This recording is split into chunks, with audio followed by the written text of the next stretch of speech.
산재가 될까요의 김재민 노무사입니다. 제가 상담을 정말 많이 하는데 이렇게 상담을 하다 보면 정말 답답하고 또 화가 날 때가 좀 굉장히 많이 있는데요. 충분히 보상을 받을 수 있는 사건임에도 불구하고 주변에서 들은 잘못된 정보나 또 회사가 퍼뜨린 가짜 뉴스라든지 이런 것들 때문에 정당한 권리를 포기하시는 분들이 굉장히 많습니다. 이건 이래서 안 된다더라, 저건 저래서 신청을 못 한다더라, 이러한 유언비어들, 오늘은 제가 전문가로서 정확하게 팩트 체크를 해드리도록 하겠습니다.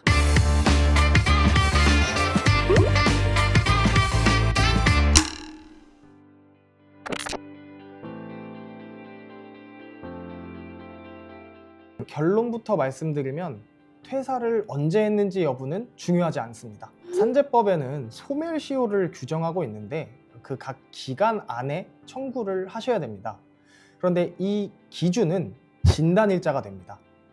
쉽게 말씀드리면 내가 오랫동안 일하다가 퇴직을 했고 사실 난청이나 근골격계 질병을 퇴직한 시점부터 20년 있다가 진단받으셨다면 진단을 받으신 날짜부터 소멸시효가 시작이 되는 겁니다. 회사가 망해서 없어졌거나 혹은 내가 여러 군데를 이직하면서 직장을 옮겼더라도 전혀 산재 신청에는 상관이 없습니다. 일을 하면서 얻은 병이라면 퇴직 시점과 무관하게 산재를 신청하셔서 치료비와 휴업급여 그리고 또 장애보상까지 받으셔야 됩니다. 회사를 퇴직했으니까 나는 안 된다, 이런 말은 절대 믿으시면 안 됩니다.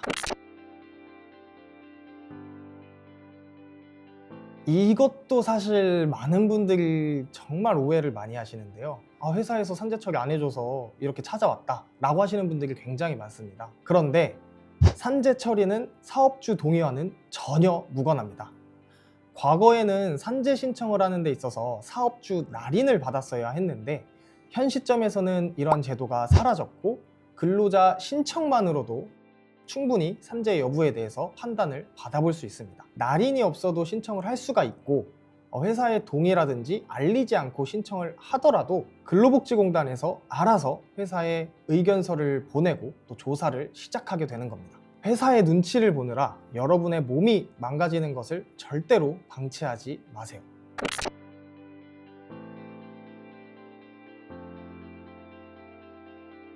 아마 PD님 말씀하신 게 이 기왕증에 대한 이야기인 것 같아요. 기왕증은 한자로 써서 어려워 보이지만 사실 그렇게 어려운 뜻을 담고 있는 건 아닙니다. 이미 기에 지났다 왕, 증상증, 즉 내가 이번 사고나 질병 이전에 이미 가지고 있었던 지병이나 진료 기록 등을 의미하는 것입니다. 근로복지공단에서 불승인 처분을 할 때 가장 주된 처분 사유가 바로 이 기왕증입니다. 당신은 이전부터 허리가 안 좋았네, 혹은 몸무게가 많이 나가서 허리에 부담이 많이 갔네, 10년 전에도 계속해서 병원을 간 기록이 있네, 그러니까 이건 직업병이 아니라 개인적 유전적 요인이야 라고 하는 것입니다. 하지만 여러분, 세상에 완전히 깨끗한 몸을 가진 사람은 없습니다.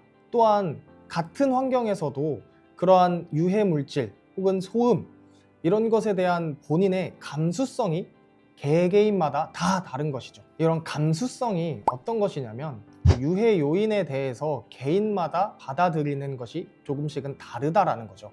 예를 들어서 제가 85dB의 소음에 노출되었을 때 얻는 청력 저하와 PD님이 85dB에 있을 때의 청력 저하가 똑같은 수준으로 되진 않겠죠.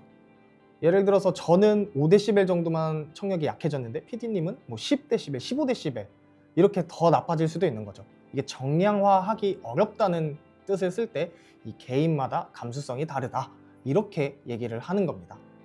그렇기 때문에 우리 판례에서도 이를 명확하게 짚고 있습니다. 설사 지병이 있더라도 자연 경과적인 속도 이상으로 악화되었다면 이것은 업무 관련성을 인정해야 한다 라는 것이 우리 판례의 입장입니다. 예를 들어서 유전적으로나 개인적인 질환으로 허리가 안 좋으셨던 분이 장기간 동안 무거운 걸 나르고 허리를 계속 굽히면서 허리 디스크가 터졌더라면 공단에서는 당연히 이건 기왕증이다, 개인적 유전적 소질이다 라고 우기겠지만 업무가 해당 요인을 빠르게 악화시켰다 라는 점을 입증해야 하는 겁니다. 단순히 나이가 들어서 그런 거야 이런 말에 속으면 절대 안 됩니다. 그 아픔의 속도를 가중시킨 것이 회사의 업무라면 그것은 정당한 보상의 대상이 되는 것입니다.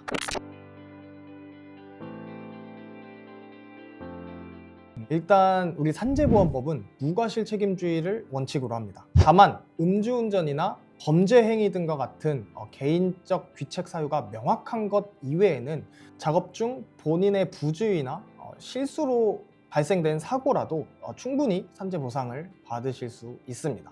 네가 조심하지 않아서 다친 건데 왜 산재 신청을 하냐? 라고 사장님이 말씀하셔도 당당하게 말씀하셔야 됩니다. 근로자의 실수라든지 작업 중에 발생한 사고를 보장하기 위해 만들어진 것이 산재보험이기 때문에 저는 정당하게 산재 신청을 하겠습니다라고요.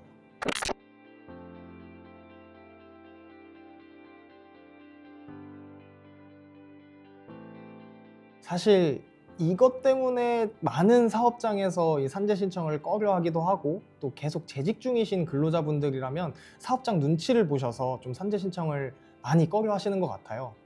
결론부터 말씀드리자면 산재는 크게 보면 질병과 사고로 나뉘는데 사고 같은 경우는 보험료율이 올라갈 수 있습니다. 다만 중소기업과 같은 영세한 사업장이라든지 또 일반 직종의 사업장에서는 이 산재보험료율이 크게 증가하지는 않습니다.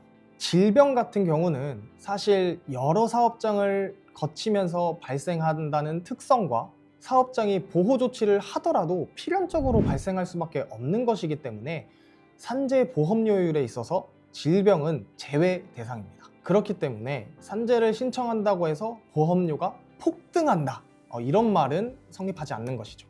오히려 산재를 은폐하다 적발된다면 산재 은폐죄로 더 큰 처벌을 받게 될 수도 있습니다. 회사를 걱정해서 내 권리를 포기하는 것은 내 몸을 혹사시키고 악화시키는 지름길일 뿐입니다.